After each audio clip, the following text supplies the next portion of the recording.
Let's take a closer look now at how conservative Republicans are trying to reshape the party and get ready for another run at the White House in 2016. Joining us from our Washington bureau is Maggie Haberman. She's senior political reporter for Politico, and she's been watching the conservative debate this week. Good morning, Maggie. Morning. To start with, is the tone different at CPAC this year after the results in the presidential election? The tone is sort of defeatist, frankly. Mitt Romney gave one of the most optimistic and best received speeches yesterday, which was pretty interesting since, he got basically a winner's reception. He obviously was not a winner. There has been a tone of sort of, we have to regroup, we have to find a way forward. No one seems to agree on exactly what that will look like. You have had key figures in the party, a lot of whom are seen as 2016 potential candidates, give very different prescriptions, most notably Marco Rubio and Rand Paul, who have very different visions for the future of this party. I think it's going to take a while until we see exactly what this looks like, and that was on full display over the last 2 days. Considering how different things are within the party right now, we're going to be getting these straw poll results later on today, 23 people on the ballot. How significant will the outcome of that poll ultimately be in 2016? I think not very. If you recall, the last couple, Ron Paul won the straw poll. He obviously has been instrumental in terms of a movement and in terms of that movement going over to his son. But in terms of what it means electorally, not much. What that straw poll reflects is someone's ability to organize people to come and take part in it. Mitt Romney made a big effort over the last several years to have his supporters come and turn out at that straw poll. It ultimately is not much of a signifier, but it is something that the CPAC goers focus on very heavily.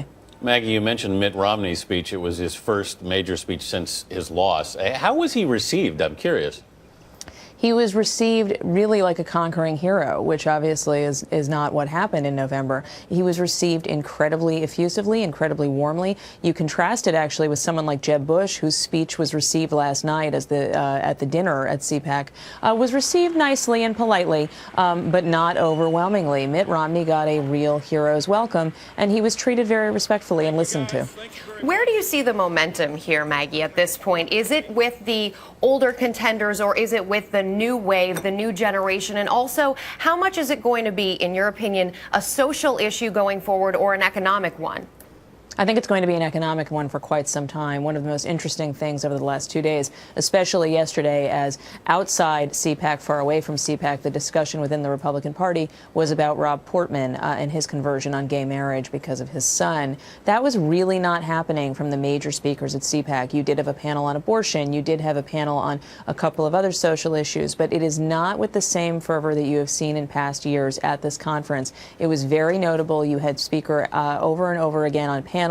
Jeb Bush said it last night, who said we have to become a broader party. We cannot be just about what we're against. We have to be what we are for. We have to be able to reach out to different voters. So I think that you are going to see much less of a focus on social issues for some time. The argument was being made almost in entirely strict economic terms or foreign policy terms throughout the last 2 days. Maggie, quickly, what impact, if any, do you think the Portman announcement regarding gay marriage is likely to have on the party? Does it signal a change in direction at all?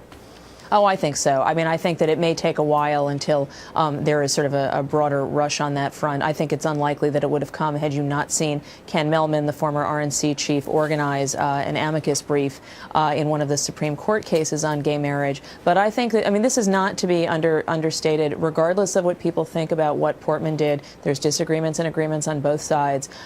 He is the first statewide official to do this on the Republican side, and that's a big deal. All right. Maggie Haberman in Washington, thanks very much. Thank you.